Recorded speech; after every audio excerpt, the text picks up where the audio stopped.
কৃষ্ণ সুধী দর্শক মণ্ডলী, আপনাদের গীতা বলে চ্যানেলের পক্ষ থেকে জানাই আন্তরিক শুভেচ্ছা ও অভিনন্দন। নমস্কার। আজ আমাদের আলোচনীয় বিষয় দুর্যোধনের চরিত্র। তিনি কেমন ছিলেন, তিনি কার পুত্র, কার সন্তান, তিনি কিভাবে নিজের জীবনকে অতিবাহিত করেছেন এবং তা থেকে শিক্ষা। আমার বাম পাশে বসে আছেন গীতা বিশেষজ্ঞ, গীতাদর্শী এবং নিত্য গীতা পাঠক সুশান্ত বর্মন, এবং আমার ডান পাশে উপবেশন করছেন শ্রাবণ বর্মন। তিনি একজন নিত্য গীতা পাঠক ও গীতাকে ধারণকারী ব্যক্তি। আমরা আলোচনার শুরুতেই চলে যাচ্ছি শ্রাবণ বর্মনের কাছে।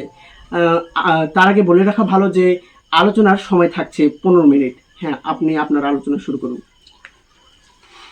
নমস্কার। হরে কৃষ্ণ কৃষ্ণ কৃষ্ণ হরে হরে, হরে রাম রাম রাম হরে হরে। সুধীগৌর মণ্ডলী ও শ্রোতা মণ্ডলী, আপনারা দেখছেন গীতা বলে ইউটিউব চ্যানেল। সুপ্রিয় দর্শক, আমি শ্রাবণ চন্দ্র বর্মন। গীতা বলে চ্যানেলে আমাকে কথা বলার সুযোগ করে দেওয়ার জন্য অনেক অনেক ধন্যবাদ। আজকে আমাদের যে বিষয়টি মতামত বা যে বিষয় নিয়ে আমরা আলোচনা করব, বিষয়টি হলো দুর্যোধনের ব্যক্তিত্ব, জীবনী ও তার চরিত্র। একটি মানুষকে যদি শুধুই তাকে ঘৃণার চোখে দেখি, তবে খারাপ হওয়ার কারণ এবং সেই আত্মার ভিন্ন অধর্মের দিকে যাওয়ার কারণ আমরা বুঝতেই পারবো না। মহাভারতের এই জটিল চরিত্র হলো দুর্যোধন, কিন্তু তার জন্মলগ্নের অশুভ ছায়া, শৈশবের হীনমন্যতা, ভুল সঙ্গ আর অন্তরে জমে থাকা গভীর ক্ষত, সব মিলিয়ে তিনি কি জন্ম থেকেই অধার্মিক ছিলেন, নাকি ভাগ্যের হাতে বন্দী এক পরাজিত আত্মা? চলো আজকে খুঁজে দেখি দুর্যোধনের ভেতরের আলো অন্ধকার। চলো দেখি তার অহংকার কোথায়, তার মানবিকতা কোথায় এবং তার পতনের পিছনে কোন অদৃশ্য শক্তিগুলো কাজ করছে। আজকে আমরা তারই এক গভীর সাহিত্য ধর্ম অনুসন্ধান করব। সুধীগৌর ভক্তমণ্ডলী, যে নামটি শুনলেই আমাদের মধ্যে ভেসে ওঠে ঘৃণা আর বিদ্বেষ এর ছবি, অথচ তিনি ছিলেন মহাভারতের 18 দিনের মহাযুদ্ধের এক নীরব গভীরতম ট্র্যাজেডি।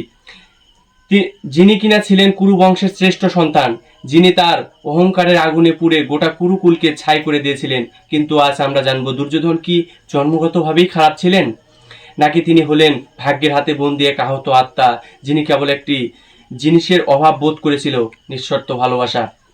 মহাভারতের বিশাল ক্যানভাসে যেখানে ধর্ম আর অধর্মের লড়াই, সেখানে শকুনিকে যদি আমরা সবচেয়ে বড় খলনায়ক বলি, তাহলে দুর্যোধন হলেন সেই জটিল ভুল পথে চালিত চরিত্র, যার হাতে ছিল ক্ষমতা, মেধা এবং অপার সম্ভাবনা, কিন্তু ভিতরে লুকিয়েছিল গভীরতম হীনমন্যতা আর ঈর্ষা। আজকে আমি অবশ্যই আমার বক্তব্য দ্বারা অবশ্যই দুর্যোধনের ভালো কিছু তুলে ধরছি না, কিন্তু দুর্যোধন ব্যক্তিটি কেমন শুধু আমি এটাই তুলে ধরবো, তার ব্যক্তিত্ব। আমরা কখনোই কোনো ব্যক্তিত্ব জীবনী নিয়ে আগে খারাপ ভেবে নেব না। আমরা বিভিন্ন ধরনের মাধ্যমে দেখি যে দুর্যোধনকে খারাপভাবে দেখানো হয়েছে, কিন্তু আমরা অবশ্যই সবাই চেষ্টা করব যে আসলে দুর্যোধনের ব্যক্তিত্বটা কেমন, সে কিভাবে তার জীবন অতিবাহিত করেছেন, বাস্তবিক শাস্ত্রে কি দেওয়া আছে তাকে নিয়ে সবকিছু আমরা ফলো করব। দুর্যোধন যখন জন্ম নিলেন, বলা হয় তিনি পৃথিবীর বুকে এক অমঙ্গলের বার্তা নিয়ে এসেছিলেন। শ্রীগালের সেখানে ছিল শ্রীগালের ডাক, সব নগরবাসী শুনেছিল। হয়তো জন্মলগ্নের সেই অভিশাপ তার সারা জীবনকে তাড়া করে ফিরেছিল। তার পিতা ধৃতরাষ্ট্র, যিনি ছিলেন জন্ম অন্ধ, পুত্র স্নেহও তিনি ছিলেন অন্ধ। এই দুই ধরনের অন্ধত্বই দুর্যোধনকে শৈশব থেকে এক ভুল পথে চালিত করেছিল। একদিকে পাণ্ডবদের অতুলনীয় প্রতিভা, তাদের ধার্মিকতা, তাদের প্রতি প্রজাদের গভীর ভালোবাসা, অন্যদিকে নিজের রাজ্যের অধিকার হারানোর ভয়। এই দুটো জিনিস দুর্যোধনের মনে এমন এক গভীর ক্ষতের সৃষ্টি করে, যা ধীরে ধীরে তাকে এক ভয়ানক ঈর্ষা কাতর মানুষে পরিণত করে তোলে। তিনি দেখতেন ভীমের গদাযুদ্ধ, অর্জুনের ধনুবিদ্যা নৈপুণ্য আর যুধিষ্ঠির শান্তি, সৌম্য ও স্থিরতার প্রভাব। তিনি অনুভব করতেন যে তিনি যেন এই শ্রেষ্ঠত্বের মাঝে কেবলই এক দুর্বল প্রতিচ্ছবি। এই বোধই তাকে কুরু সিংহাসনের স্বাভাবিক উত্তরাধিকারী হওয়া সত্ত্বেও সব সময় হীনমন্যতায় ভুগিয়েছে। এই হীনমন্যতা থেকে জন্ম নেয় সেই সর্বনাশা অহংকার, যার বীজ তিনি প্রতিদিন একটু একটু করে নিজের শরীরে প্রবেশ করে নিয়েছিলেন। তাকে ঘিরে থাকা শত ভাই, কৌরব সেনা, এদের প্রত্যেকেই প্রতি তার এক কর্তব্যবোধ ছিল ঠিকই, কিন্তু তার মনের ভিতরে ছিল কেবল পাণ্ডবদের ছাপিয়ে যাওয়ার এক অপ্রতিরোধ্য ধ্বংসাত্মক আকাঙ্ক্ষা। এই আকাঙ্ক্ষা তাকে কখনো শান্তিতে থাকতে দেয়নি এবং এই অশান্তি তার সবচেয়ে বড় সমস্যার মূল। ছোটবেলা থেকেই দুর্যোধনকে শিখতে হয়েছে যে রাজ সিংহাসন তার জন্মগত অধিকার, অথচ চারপাশের পরিবেশ তাকে বারবার মনে করিয়ে দিয়েছে যে পাণ্ডবদের জনপ্রিয়তা তার চেয়ে অনেক বেশি। রাজকীয় প্রশিক্ষণে তিনি কোনো অংশেই কম ছিলেন না। অস্ত্রবিদ্যায় তিনি যেমন পারদর্শী ছিলেন, তেমনি রাজকীয় প্রশাসনেও তার দক্ষতা ছিল প্রশ্নাতীত। কিন্তু গুরুজনদের চোখে তিনি সবসময় পাণ্ডবদের চেয়ে এক ধাপ নিচে থাকতেন। এই অসামান্যই তার মনকে আরো কঠোর করে তুলেছে। তিনি অনুভব করতেন তার যোগ্যতা থাকা সত্ত্বেও পাণ্ডবদের প্রতি পক্ষপাতিত করা হচ্ছে, আর এই অবিচার বোধ তার মনে প্রতিশোধের আগুন জ্বালিয়ে দিয়েছিল। তিনি রাজ দরবারের কূটনীতি, তার গান্ধারীর শত অনুরোধ, এমনকি পিতামহ ভীষ্মের উপদেশও কানে তুলতে পারতেন না, কারণ তার হৃদয়ের ক্ষত এতই গভীর ছিল যে কোনো ভালো কথা বা উপদেশ সেই ক্ষত সারানোর ক্ষমতা রাখত না।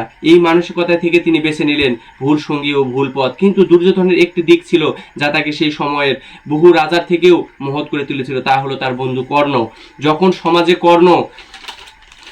সমাজে কর্ণ সুতপুত্র অপবাদে ঘুরে বেড়াচ্ছিলেন, যখন ভগবান পরশুরামের শিষ্যত্ব তাকে পূর্ণ সম্মান এনে দিতে পারেনি, সেই মুহূর্তে দুর্যোধনই প্রকাশ্য তাকে অঙ্গরাজ্যের মুকুট পরিয়ে দিয়ে সমাজে এক নতুন পরিচয় দিলেন। দুর্যোধন তাকে শুধু শুধু হিসেবে নয়, ভাই হিসেবে, সহযোদ্ধা হিসেবে গ্রহণ করেছিলেন। কর্ণ জানতেন দুর্যোধন অন্যায় করছেন, কিন্তু তার বন্ধুত্ব ছিল ধর্মের ঊর্ধ্বে, আর এই বন্ধুত্বই দুর্যোধনের জীবনের সবচেয়ে বড় আলো। কিন্তু আইরনিক্যালি এটাই তার পতনের মূল কারণ হয়ে দাঁড়ায়। তারপর থেকে পাণ্ডবদের সঙ্গে প্রতিদ্বন্দ্বিতা করতে বিন্দু মাত্র ভয় পেতেন না। এই বন্ধুত্বই তাকে বিনয়ী হতে শেখায়নি, বরং আরো বেশি উদ্যত হতে শিখেছিলেন। এই প্রসঙ্গে তার আরেক সঙ্গী তার মামা শকুনি, যিনি ছিলেন প্রতিশোধের প্রতিমূর্তি। তার পরিবারকে পুরো রাষ্ট্র অপমান করেছিল, তার প্রতিশোধ নিতে তিনি দুর্যোধনকে ব্যবহার করেন। তিনি বুঝতে পেরেছিলেন দুর্যোধনের অহংকারকে উস্কে দিলেই হবে, আর এমন বিভিন্ন চক্রান্তের মধ্যে দিয়ে পাশা খেলার সৃষ্টি হয়, যেখানে ছিল দুর্যোধনের জীবনের বিষয়াবলী। জীবনের মোড় ঘুরে গেল, যেখান থেকে আর ফিরে আসা সম্ভব ছিল না। জীবনের প্রথম থেকেই তিনি পাণ্ডবদের সাথে নানাভাবে শত্রুতা করেছেন। তার বহিঃপ্রকাশ ঘটে বিষ দিয়ে ঝিমকে হত্যার চেষ্টা, লাক্ষাগ্রহে তাদের সবাইকে পুড়িয়ে মারার চেষ্টা, ইত্যাদি ইত্যাদি। প্রত্যেকটি ঘটনায় তার মামা শকুনি চক্রান্ত ছিল। তাকে সবসময় বোঝানো হতো পাণ্ডবরা তার শত্রু, তার অধিকার ছিনিয়ে নিতে এসেছে। শকুনের এই প্রত্যেকটি কথায় তার সুপ্ত রাগ ও ঈর্ষার সমর্থন খুঁজে পেয়েছিল। তার ভেতরে সুপ্ত খারাপ বিষয়গুলো যেন শকুনের কথায় বৈধতা পেয়েছিল। তার ভুলে সঙ্গী তাকে এতটাই গ্রাস করেছিল যে রাজধর্ম, পরিবার, গুরুজন কিছুই তার কাছে গুরুত্বপূর্ণ ছিল না। রাজ সিংহাসনের প্রতি মোহ নয়, বরং পাণ্ডবদের প্রতি তার ঘৃণা এবং মামা শকুনির কূটনীতি তাকে এ পথে ধাবিত করেছিল। এই পাশা খেলা ছিল মহাভারতের সেই টার্নিং পয়েন্ট, যেখান থেকে আর কোনো শুভ পরিণতির সুযোগ ছিল না। পাশা খেলা শুধু একটা খেলা ছিল না, এটা ছিল মানবতা, রাজধর্মের চূড়ান্ত পরাজয়। পাণ্ডবরা যখন আস্তে আস্তে সবকিছু নিজেদের হারিয়ে ফেলছিল, নিজেদের রাজ্য, নিজেদের ভ্রাতা সবকিছুকে হারিয়ে ফেলেছিল, তখনও বাস্তবিক দুর্যোধন কখনো জয়ী হতে পারেনি। কারণ তার লক্ষ্য ছিল তাদের সর্বশান্ত তাদের সর্বশান্ত করা। দুর্যোধন তো কেবল তাদের অহংকারকে চূর্ণ করতে চেয়েছিল, সর্বশান্ত করতে চায়নি। বিশেষ করে দ্রৌপদীকে সবাই এনে বিবস্ত্র করা, যেটা সে করেছিল তাকে অস্ত্রহীন করার প্রতিশোধ নেওয়ার জন্য।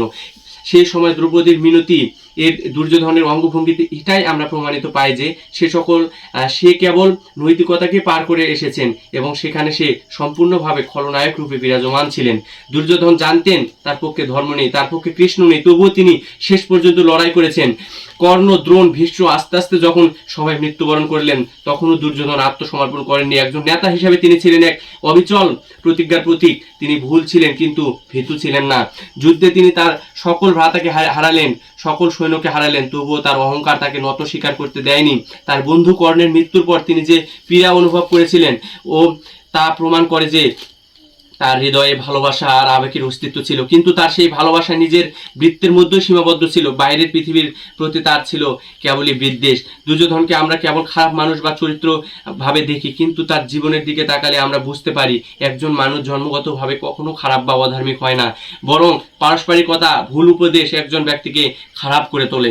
দুর্যোধন দক্ষ রাজা ছিলেন, একজন ভালো স্বামী ছিলেন, একজন মহা অস্ত্রধারী ছিলেন, একজন ভালো বন্ধু ছিলেন, কিন্তু তার অহংকার এবং ঈর্ষা তাকে অস্তিত্বহীন করে দেয়। অর্থাৎ দুর্যোধনের চরিত্র আমাদের এই শিক্ষাই দেয় যে আপনার যতই গুণ থাকুক এবং ক্ষমতা থাকুক, আপনার হৃদয়ে যদি দুর্যোধনের মতো খারাপ চরিত্র, খারাপ বিষয়গুলি থাকে, আপনার যতই ক্ষমতা থাক, তবুও আপনি সেই ক্ষমতার অস্তিত্ব একসময় বিলীন হয়ে যাবে। অস্তিত্বের সুযোগ এমনই এই পর্যায়ে দিয়ে দুর্যোধন এমনই এক পর্যায়ে পতিত হন যে তাকে তার মধ্যে কোনো গুরুজন ভক্তি ছিল না। সব গুরুজনদের উপদেশ অগ্রাহ্য করতেন। তার বন্ধুকে কেবল ব্যবহার করেছেন, এই সমস্তই তাকে খলনায়কে পরিণত করেন। তিনি ভুলে গিয়েছিলেন যে শক্তি কেবল অস্ত্রে থাকে না, কিন্তু তিনি জানতেন না শক্তি ধর্মে থাকে। এমন অনেক দুর্যোধন আমাদের মধ্যেই আছেন, যারা পরিবারে বা সমাজে খুব সমাজে খুব সফল, কিন্তু তাদের মনে বাস করে হীনমন্যতা, একই ধরনের ঈর্ষা, আর সেই ঈর্ষায় তাদের জীবনে সকল কিছুকে বিষাক্ত করে তোলে। আমাদের মনে রাখতে হবে, সফল হওয়ার জন্য কেবল মেধার প্রয়োজন হয় না, তার সঙ্গে প্রয়োজন হয় ধর্ম, নৈতিকতা, দৃঢ় ভিত্তি। দুর্যোধনের জীবন আমাদের শেখায় যে আমরা আমাদের ভুলগুলোকে লুকানোর চেষ্টা করলে সেই ভুলগুলো একদিন আমাদের চরিত্রে এসে বাধা প্রদান করে, এবং আমরা দেখি আমাদের সবকিছু ভালো গুণগুলোকে ঢেকে দিয়ে খারাপ গুণগুলো, অর্থাৎ দুর্যোধন আমাদের মাঝে পূর্ণভাবে বিরাজমান হয় এবং আমাদের অস্তিত্ব বিলীন হয়ে যায়। নমস্কার। আপনাকে শ্রাবণ বর্মণ সেখান থেকে অনেক সুন্দর দুর্যোধনের চরিত্র এবং পরিশেষ পরিণাম আলোচনা করলেন। আমরা এখান থেকে শিক্ষা পাই যে জীবনে বিদ্বেষ ও হিংসার দ্বারা আমরা পরিচালিত না হয়ে শান্তি ও ধর্মের আধারে বেঁচে থাকলেই আমাদের জীবন শান্তিপূর্ণ হয়ে উঠবে। এবং এও শিখলাম যে শুধু মানুষ নিজের দ্বারাই খারাপ পথে এগোয় না, এই পারস্পরিক ক্রিয়া প্রতিক্রিয়া এবং মন্ত্রণা আমাদেরকে অনেকটাই উদ্যত করে খারাপ পথে এগিয়ে নিয়ে যাওয়ার জন্য।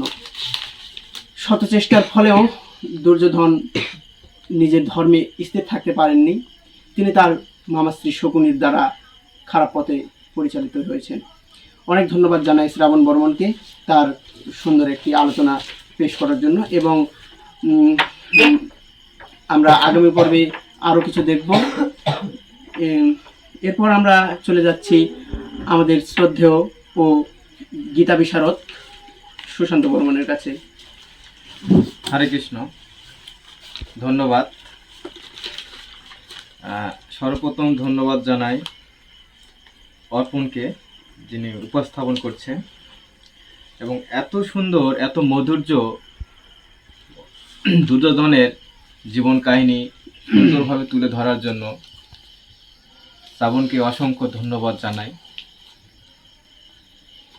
এই কারণে জানাই যে দুর্যোধনের A to Z, তার জন্ম থেকে শুরু করে ওনার চরিত্র উনি এত সুন্দরভাবে উপস্থাপন করেছেন যে আমাদের হৃদয় ছুঁয়ে গেছে, এটাই সত্য।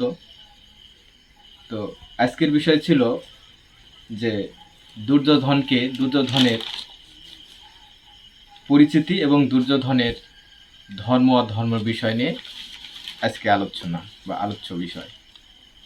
শুধু গৌর ভক্তবৃন্দ, আজকে আমি এই বিষয়ে একটু আধ্যাত্মিক বা গীতামুখী আলোচনা করতে যাচ্ছি। যেহেতু আমাদের এই চ্যানেলটা হচ্ছে গীতা বলে চ্যানেল, গীতার আঙ্গিকে আমাদের এখানে কত উপস্থাপন হয়, আপনারা আমাদের এই চ্যানেলটি দেখেন, আপনাদের অসংখ্য ধন্যবাদ জানাই। তো আমরা গীতাকে যদি ফলো করি আর গীতার জ্ঞানকে যদি হৃদয়ে ধারণ করি, হৃদয়ের অন্তস্থ থেকে তাকে শ্রদ্ধা নিবেদন করে গীতার ভক্তি বিলীন হই, তাহলে আমরা দুর্যোধনের চরিত্র আমাদের হৃদয়ের মধ্যে আমরা দেখতে পাই, এটা আমি মনে করি।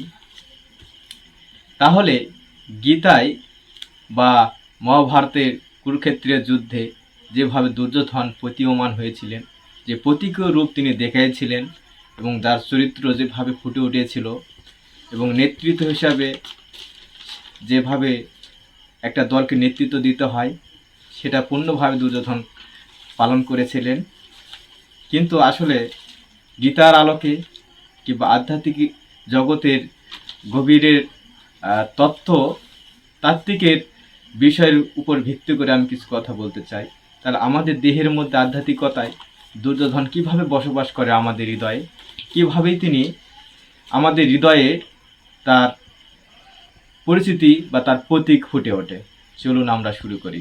দেখুন, গীতার প্রথম শ্লোক, দ্বিতীয় শ্লোক, তৃতীয় শ্লোকে দুর্যোধন যুদ্ধের ময়দানে গিয়ে সর্বপ্রথম গুরু দ্রোণের কাছে গেলেন। কেন গেলেন? আমাদের এখানে একটু ভাবা উচিত যে কেন গেলেন। তিনি যাই বলছেন গুরুদনকে বলছেন, হে গুরুদন, দেখো দ্রৌপদের পুত্র কিভাবে পাণ্ডবদের সৈন্যসজ্জা সজ্জিত করেছেন। কেনই বা বললেন? এগুলো কিন্তু আসলে অনেক গভীর কথা, আপনারা আস্বাদন করুন।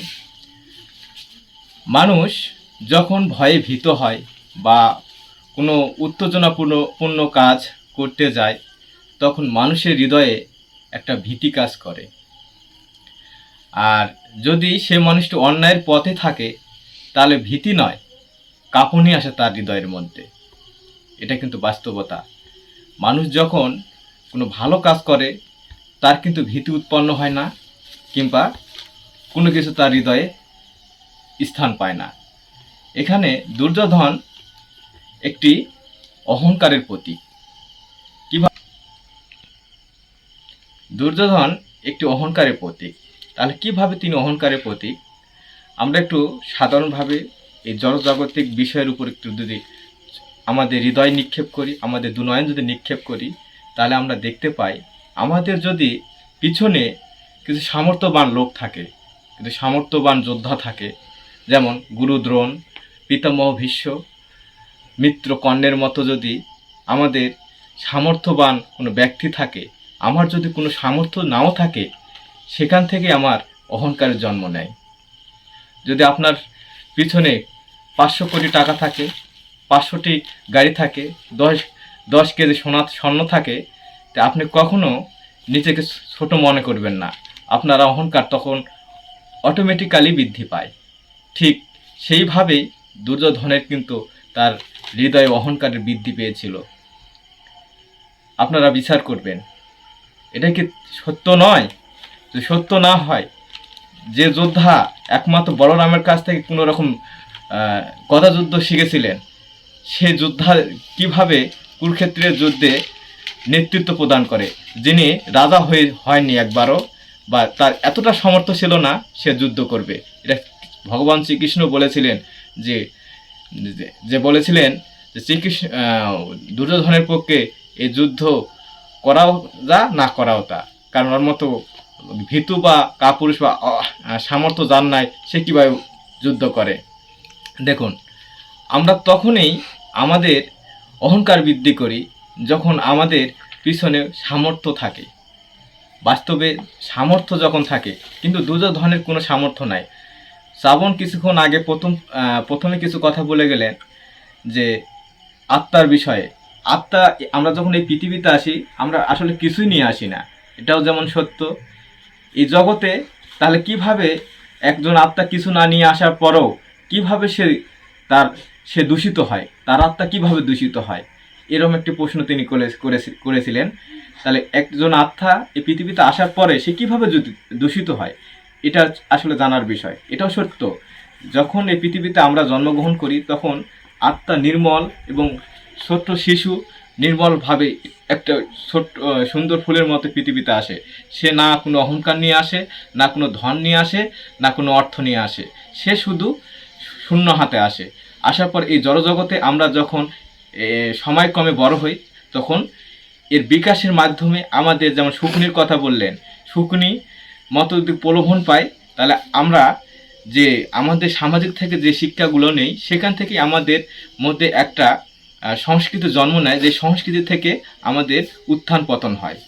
কিন্তু আমি এখানে একটা প্রশ্ন করি, দুর্যোধন কার সঙ্গ নিলেন? মামা শকুনির। আর অর্জুন কার সঙ্গ নিলেন? ভগবান শ্রীকৃষ্ণের। দেখুন, ভগবান শ্রীকৃষ্ণ কথা অর্জুন শ্রবণ করতেন বা শুনতেন, আর শকুনির কথা শুনতেন দুর্যোধন। কিন্তু দুর্যোধনের কোনো সামর্থ্যই ছিল না, কিন্তু তারপরও সে অহংকারী হয়েছিলেন। কেন? এখানে এই কারণে হয়েছিলেন যে সে আসলে একজন আত্মা কখনো দূষিত হয় না বা অহংকার নিয়ে জন্মগ্রহণ করে না, তাকে অহংকারে ভরিয়ে দেওয়া হয়। ঠিক সেই কাজটি করেছিলেন শকুনি। শকুনি দুর্যোধনকে এত প্রলোভন দিয়েছিলেন যে তাকে রাজা হতে হবে, সিংহাসনে রাজা হতে হবে। এই প্রলোভনটা, এই লোভটা কেন হতে হবে? শকুনির এরকম উপদেশ ছিল যে তোমার পিছনে গুরু দ্রোণ আছে, ভীষ্ম আছে, তারাই একমাত্র তোমার তোমার এই যুদ্ধে তোমাকে জয় এনে দিতে পারে। এই যে পিছনে যে আমাদের সার্থকতা বা সরি আমাদের সামর্থ্য, আমার যদি এরকম আমার শকুনির মতো কোনো আমার আশপাশে অবশ্যই শকুনি আছে, আমার দেহের মধ্যে শকুনি বসে আছে, সে আমাকে সব সময় যাকে বলে তমগুণ, এই তমগুণ আমাদের সব সময় বলে যে তুমি এটা করো, এটা করে তুমি লাভবান হবে, তুমি এটা করো তুমি সিংহাসন পাবে, তুমি এটা করো তাহলে তুমি অনেক কিছু হতে পারবে, তুমি সব কিছু এই পৃথিবীর রাজা হতে পারবে। এই রকম শকুনি আমাদের সব সময় প্রলোভন দেয়। কিন্তু দুর্যোধন এই যে পিছনে সামর্থ্য, একজন ভীষ্ম হচ্ছে মহান যোদ্ধা, যার কাছে সব কিছু ছিল, সে ধার্মিক, শতর থেকে রজর যার সান্নিধ্য হয়েছিল, মিলিত হয়েছিল, যিনি শত এবং তমর মধ্যে একটা মিশ্রণ। গীতায় আমরা জানি বা মহাভারতে আমরা শুনেছি যে শতর সাথে তমর গুণ কীভাবে মিলিত হয়। এখানে গুরুদ্রোণ, যিনি শিক্ষাগুরু, তারপর অস্ত্রগুরু, সব গুরু, সংস্কৃতির গুরু, যিনি সব কিছুর গুরু, সেও কিন্তু একজন যার সামর্থ্য নাই তাকে সামর্থ্য করেছিল। অর্থাৎ ভগবান শ্রীকৃষ্ণ বলছে যে কিছু কোনো কর্ম না করে এমনি এমনি পাওয়া যায়, সেই পাওয়াটাকে অনর্থক বলা হয়। সে পাওয়াটা আসলে পরিপূর্ণ পাওয়া নয়। যে পাওয়া কষ্টের মধ্যে পাওয়া যায় সেটা হচ্ছে প্রকৃত পাওয়া। কিন্তু যখন দুর্যোধন সরাসরি পেলেন কোনো বাধা বিঘ্ন ছাড়াই, তার পিছনে অনেক সামর্থ্য যখন আসে, পিছনে দাঁড়ায় থাকে, তখন সে এমনিত অহংকারী হয়ে ওঠে। মানুষও ঠিক তেমনই হয়। আমরা এই জড়জগতে দেখি আমাদের পিছনে যখন অনেক টাকার পাহাড় জন্ম নেয় বা বড় ধরনের একটা আসন পাওয়া যায়, রাজনীতির আসন বলেন, গীতা পাঠের আসন বলা হয়, যে আসনে বলেন কেন, আপনি যখন একটা উচ্চ পদে যান, অর্থাৎ আপনার পিছনে কোনো সামর্থ্য লোক থাকে যে তুমি এই কাজটি করো, বা শকুনির মতো লোক বলে, তখন মানুষ অহংকার হয়। আমাদের প্রতিনিয়ত এই অহংকার আমাদের দেহের মধ্যেই প্রস্ফুটিত হয়। যেমন আমি একজন অধম ব্যক্তি, আমার হৃদয়ে কি তাহলে দুর্যোধন নেই? হ্যাঁ আছে। আমি কেন? প্রত্যেকটা মানুষের মধ্যেই এই দুর্যোধন বসবাস করে। দুর্যোধনে আমরা পৃথিবীতে কিছু নিয়ে আসিনি, তারপরও আমার দিক থেকে আমি মনে করি আমি দুর্যোধন। আমি মাঝে মধ্যে ক্ষিপ্ত হই। কেন ক্ষিপ্ত হই? আমি যদি এখন আমার প্রতিপক্ষ শ্রাবণকে বলি যে তুমি কাজটা পাচ্ছ না, তুমি কাজটা করার যোগ্য না, মনে করুন উনি আমার বাড়িতে কাজ করতে এসেছেন, আমি বলতেছি তুমি কাজের যোগ্য না, আসলে আমি কি যোগ্য? আমিও তো যোগ্য না। কিভাবে আমি যোগ্য? আমার পিছনে হয়তো আমি কাজ সম্পর্কে জানি, আগে থেকে জানি, কিন্তু ওই কাজের সাথে ওনাকে বলছে তুমি কাজটা জানো না, আমি বলছি তুমি কাজটা জানো না। মানে কি জানো না মানে কি? সে জানে, কিন্তু আমি তাকে একটা অন্য লেভেলে তাকে উপস্থাপন করছি। যেমন একজন শিশু, আমি বলছি নিষ্পাপ আত্মা, সে তো ওই কিছু মানে পৃথিবীতে কিছু নিয়ে আসে না, শুধু একটা আত্মা নিয়ে আসে। সে প্রাকৃতিক গুণগোষ্ঠীর কারণে, গুণবলীর কারণে সে ইয়ে হয়ে যায়। তাহলে আমরা এখানে একটু ওনার কথা থেকে আরেকটু, আপনি আপনার আলোচনা একটু আচ্ছা আমাকে আরেকটু বলার সুযোগ দিন। এই দুর্যোধন তাহলে কিভাবে আমাদের দেহের সাথে প্রতীয়মান হলো? তাহলে আমরা যে অহংকারে জীবনযাপন করি, কেন অহংকার আমাদের মধ্যে বিরাজিত? অহংকার কিভাবে আমরা সামনের দিকে এগিয়ে নিয়ে যাই বা সামনে আমরা উপস্থাপন করি? অহংকার আমাদের চোখেও থাকে না, আমাদের মস্তিষ্কেও থাকে না। অহংকার থাকে আমাদের প্রাচীনতম কিছু শকুনির মতো ব্যক্তির বক্তৃতার মাধ্যমে একজন মানুষকে খারাপ করার সংস্কৃতির কারণেই আসে। আমাদের হৃদয়ের মধ্যে বসবাস, এটা অটোমেটিক্যালি ইনস্টল থাকে, যে কারণে আমরা যখন কোনো কিছু না পাই বা কোনো কিছু আকাঙ্ক্ষা করি কিন্তু সেটা পাচ্ছি না। দুর্যোধন যেমন সে আকাঙ্ক্ষা করেছিল যে আমার সিংহাসনটা দরকার বা আমার সিংহাসন পেলে আমি হব, কিন্তু সেখানে যখন তিনি পাচ্ছিলেন না, তখন সে নিজেকে অহংকারী করে তুলেছিলেন। সে এতটা অহংকারী হয়ে গেছিলেন, শুধু দুর্যোধনের কথা বলবো কেন, আমরা মানব জাতিও মাঝে মাঝে যখন আমাদের আকাঙ্ক্ষা পূর্ণ না হয় তখন আমরা অহংকারী হয়ে উঠি। বা আমাদের পিছনে অহংকারের মেন কারণ হচ্ছে যে আমার পিছনে অনেক সামর্থ্যবান কিছু মানুষ থাকে বা কোনো অর্থ থাকে, তখনই আমরা অহংকারকে ফুটে তুলি। এটাই হচ্ছে আমাদের আধ্যাত্মিক জগতের মেন বিষয়, কেন আমরা অহংকারে লিপ্ত হই। এই লিপ্ত থেকে আমাদের বের হইতে হবে। এই কারণে ভগবান শ্রীকৃষ্ণ বলছেন যে আসক্তি ত্যাগ করো। এখানে আরেকটি কথা বলি, দুর্যোধনে কেন আসক্তি পূর্ণ হলেন কিংবা তিনি অহংকারী হলেন। দেখুন, অর্জুন যুধিষ্ঠির, তারপরে নকুল, সহদেব, এরাও তো ছিল, এরা ধর্মের পক্ষে ছিল। আর অধর্মের পক্ষে ছিল আপনার কে, দুর্যোধন ছিল, দুঃশাসন ছিল, এদিকে কৌরবগণ ছিল। পাণ্ডুর পুত্ররা কিন্তু অধর্মের দিক ছিল না। দেখুন, একটা মানুষ বা অর্জুন দেখুন কতটা ধর্মপ্রাণ হলে এবং ঈশ্বর প্রতি সমর্পিত হলে তারা এরকম চিন্তা ভাবনা করতে পারে না। অর্জুন কিন্তু কখনো তার সামর্থ্য থাকা সত্ত্বেও সে কখনো নিজেকে আগান্বিত করে না, সে আগে চিন্তা ভাবনা করছে। বক্তব্য একটু তাড়াতাড়ি করবেন। আচ্ছা, সময় শেষ, স্বল্পতা আছে। কেন করেননি? ধর্মের সঙ্গে যদি আমরা থাকি সর্বদাই, তাহলে আমরা অহংকারকে অবশ্যই নিয়ন্ত্রণ করতে পারবো। যদি আমরা দুর্যোধনের মতো আমাদের জীবন অতিবাহিত করি, অর্থাৎ কোনো সাংস্কৃতিক কারণে বা শুকনির মতো কারো বক্তব্য শুনে যদি আমরা আমাদের পিছনে যদি কোনো কিছু এমনিতেই সামর্থ্য হয়ে ওঠে, তাহলে আমরা কি ধর্ম অধর্ম বুঝতে পারি না। এটা হচ্ছে আমাদের সমস্যা। যে কারণে আমরা অহংকারের কারণে বা শুকনির মতো কিছু ব্যক্তিত্ব আমাদের হৃদয়ে থাকার কারণে আমরা গীতামুখী হতে পারি না কিংবা ভাগবতমুখী হতে পারি না। যে কারণে আমাদের সমাজে আজকে হিন্দু বা সনাতন ধর্মীদের কথা বলি, সনাতন ধর্ম অবলম্বী যুবক যারা আছে, তারা কিন্তু আশ্রম বা এরকম গীতা আলোচনা শুনতে বা গীতা মন্দিরে যেতে অভ্যস্ত নয়। এটা আমাদের একটা বিশাল দুঃখের বিষয়, যেটা আমি আপনাদের কাছে প্রকাশ করলাম। তো আমরা চাই, আমার কথা, আমরা দুর্যোধনের মতো নয়, আমাদের কোনো সামর্থ্য নাই, আমার পিছনে কি আছে সেটা দেখা নয়, আমাদের অর্জুনের মতো শকুনিকে আশ্রিত করে নয়, ভগবান শ্রীকৃষ্ণকে যে আশ্রিত করা হয়, তাহলে এই অহংকার অবশ্যই দূরীভূত হবে। কিন্তু আমরা যদি শকুনিকে অর্থাৎ তমগুণকে কিংবা তমগুণে গুণান্বিত হয়ে যদি কোনো কিছুকে শকুনিকে আলিঙ্গন করি, তাহলে অবশ্যই আমরা অহংকারী হয়ে উঠব। কিন্তু আমরা যদি কৃষ্ণকে আলিঙ্গন করে বা কৃষ্ণকে ভক্তি নিবেদন করে যদি আমরা সামনে এগিয়ে যাই গীতার আলোকে, তাহলে অবশ্যই আমাদের যে অহংকার সেটা কখনোই থাকবে না। তো এই বলে আমার বক্তব্য শেষ করছি। অনেক ধন্যবাদ এত মূল্যবান একটি আলোচনা করার জন্য।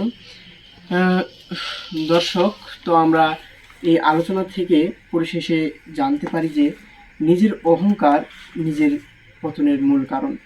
এবং আলোচক সুশান্ত বর্মন এও আমাদের তথ্য দিয়েছেন যে নিজের অহংকারকে দমন করতে হলে কৃষ্ণ প্রাণ ভক্ত হতে হবে। এবং শকুনির মতো যে আমাদের মধ্যে গুণগুলো রয়েছে, সেগুলোকে বর্জন করে আমাদের অর্জুন মুখী হতে হবে। আমরা অর্জুনের মতো ভক্ত ও কৃষ্ণ ভক্ত হব। তো এই আলোচনা শেষে আমরা আমরা শুনলাম যে দুর্যোধনের পতনের কারণ বা দুর্যোধনের এরকম অধর্মী হওয়ার কারণ, এই কারণের সম্পূর্ণ দায়ী করা হয়েছে মামাশ্রী শকুনিকে। তিনি দুর্যোধনকে অধর্মের পথে না নিয়ে গিয়ে যদি ধর্মের পথে নিয়ে যাইতেন, তবে আজ কুরুক্ষেত্র হতো না। তো শুধু দর্শক মণ্ডলী, আপনাদের গীতা বলে চ্যানেলের পক্ষ থেকে জানাই অনেক আন্তরিক শুভেচ্ছা যে আমাদের চ্যানেলকে এত সমৃদ্ধ ও ধৈর্য সহকারে উপভোগ করার জন্য। এবং পরবর্তী পর্বে আপনারা দেখবেন গুরুদ্রোণের জীবনী, তা থেকে শিক্ষা, এটুকুই। অনেক ধন্যবাদ। সুস্থ থাকবেন, ভালো থাকবেন। নমস্কার।